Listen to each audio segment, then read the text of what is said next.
TPR Sports Keeper League. This is your Commissioner Joe Pizarro coming to you with Week 14, start of the playoffs.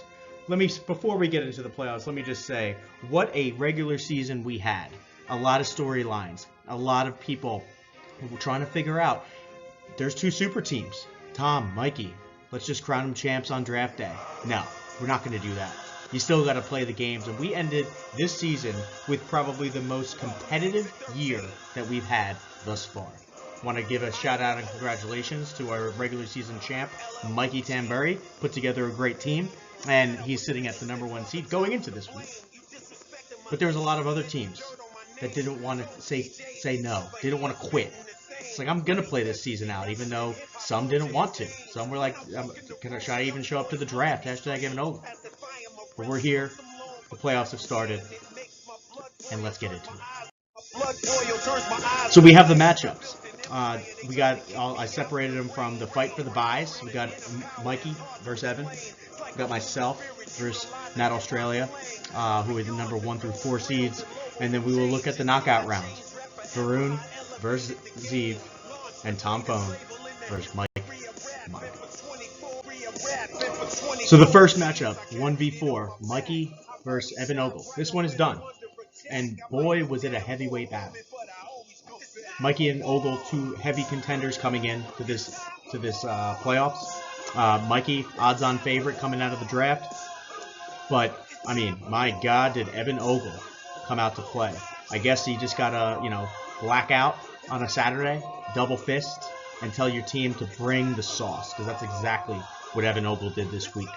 His new guys, Evan Ingram, Josh Allen, Austin Eckler, all came out 20-plus points. Ingram, I think, was over 30. And his draft day ones, Rashad White, Debo, and Breece Hall, all over 20-plus. It was a full-on onslaught from Evan Ogle. And that was also with Amon-Ra St. Brown taking a week off, it seemed, only putting up 5. But Mikey fought hard, It's 131 on any given week is always pretty good. Probably going to win. Cooper Kupp, Justin Fields, CMC, all over 20 points. Just wasn't enough. So, I mean, it was a massive win for Evan Ogle coming out of the gate. Secures the number 1 seed and a bye to the semis. Something that Ogle desperately needs to try to get rid of his, hopefully, finals bugaboos. He always struggles, A, to get to the finals, B, to win a final in his history as an owner. But it was a great matchup, a heavyweight matchup. Mikey is still in it. He is still a very viable, dangerous team to play. But Mikey will be slotted in and playing in the quarterfinals next week, while Ogle can kick up his feet, maybe enjoy a glass of wine this time, maybe not double fist, rest up, and get ready for the semifinals in 2 weeks for Evan Ogle. Great matchup. Who knows? Finals preview maybe? We'll see. With the second matchup, fighting for a bye. This one's still ongoing, but it's myself versus Matt Australia. And Matt also came out swinging. His first playoff appearance, since becoming an owner and joining our league. And he did not disappoint. Put up 141 points. Lamar Jackson leading the charge. He's been a little up and down. Some average performances and some great ones. And Lamar saved a great one, for Matt's playoff debut. And he also kind of dealt with an injury in the running back room. Ramondre Stevenson was out. Next man up. Javonte Williams had 18. James Cook 25. And he had double-digit contributors throughout. It was a very solid, evenly paced matchup with a couple high performers and put up a very strong point total. For myself this week, there was really no boom so far. Michael Pittman had about 20. A lot of my other guys had double digits, but nothing crazy. A lot of 10s, 12s, 15s. And Jalen Hurts, there's no way to say it. Jalen Hurts shit the bed in the biggest game of the season so far, putting up about 9. But it leaves me a sliver of a chance. We got Tyreek Hill and the Green Bay defense both having 2 good matchups today.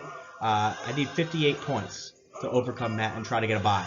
Highly unlikely. It's a 90%. Yahoo has 90% at Matt winning this matchup with a 10% sliver of a chance for myself. Can the Cheetah lead a comeback? Does he have a 50 dagger in him? With the Packers defense owning Danny DeVito and the Giants this week? we'll have to see. But so far, Matt, extremely strong performance. We'll be watching Monday night to see if there's an upset alert to follow. But we'll see. Time will tell. And with that, we move on to the knockout round. We got fifth-ranked Varun versus homie Zeev. Snuck into the playoffs, losing record. That's not going to deter him. He's still here to play.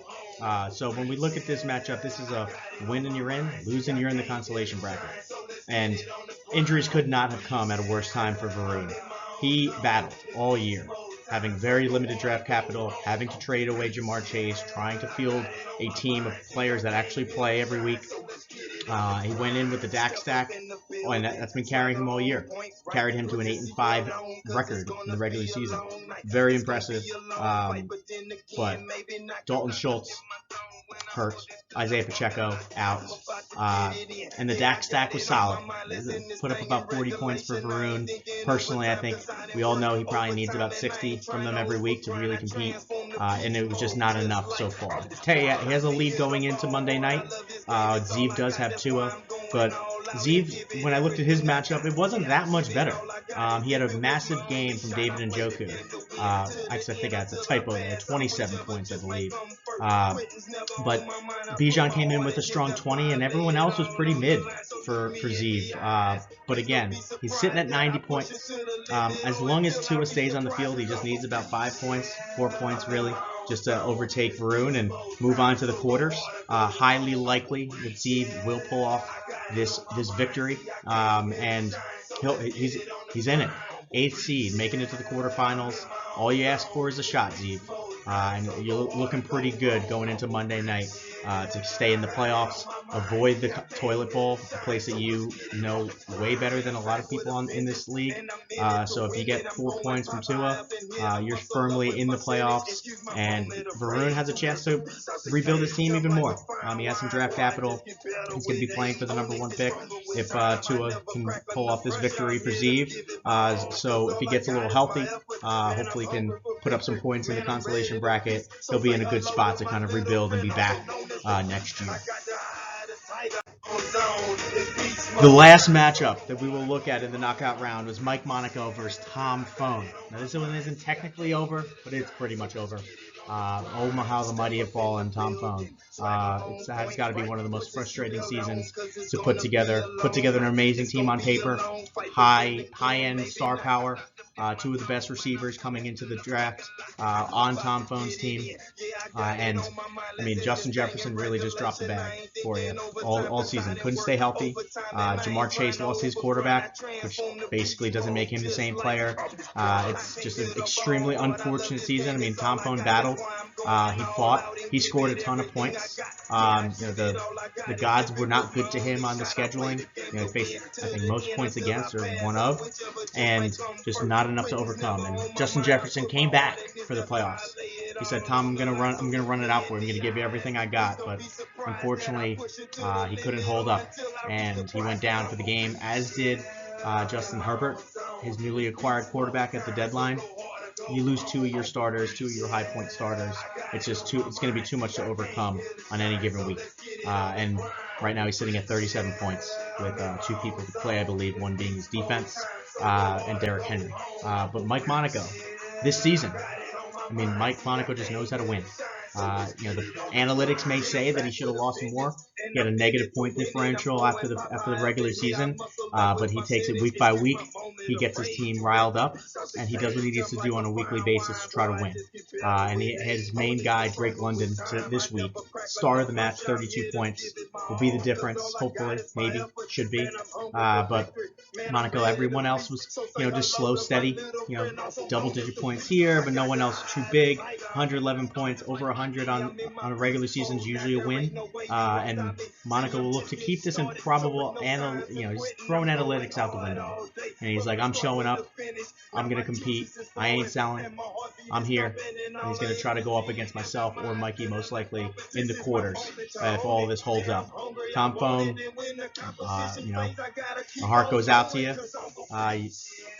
You know what you got to do next year. But just try to avoid the toilet bowl phone. Because I know that you don't want to win in this consolation bracket to give Varun any higher of a pick and ruin your second round pick, but you got to win at least one game.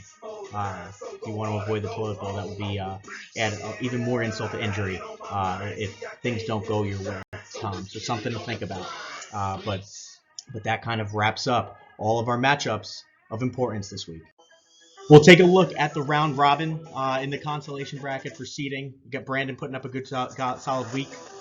Should easily, probably get one of the higher seeds in the consolation bracket. Brett should be in the middle. Buzz, good strong week again. And we got the guys on the right are just, kind of bringing up the rear, it looks like. So, interested to see how this all plays out with all the seeding, what the matchups will look like. But it's this is when you got to try to avoid the toilet bowl. You got to find a way to win. Got to find a way to win one of the next 3 weeks if you want to avoid being the loser of this league. And also play for the number 1 seed. Next week counts even more so than this week. And we'll all be watching to see how these rebuilding teams are going to fare for draft lottery purposes and consolation and everything. But we all know how much we love to watch the toilet bowl and who's going to lose and who can be punished next year. So all you guys get the teams ready, rest up, and make sure you bring your best foot forward next week because it's going to matter. So that's all I got for you guys today. Great first week of playoffs. We got a couple things decided tonight. We'll all be watching closely. But best of luck to everyone else. Thank you once again as your commissioner for making this the greatest fantasy football league in all the land. Joe Pizarro signing off. See you next time.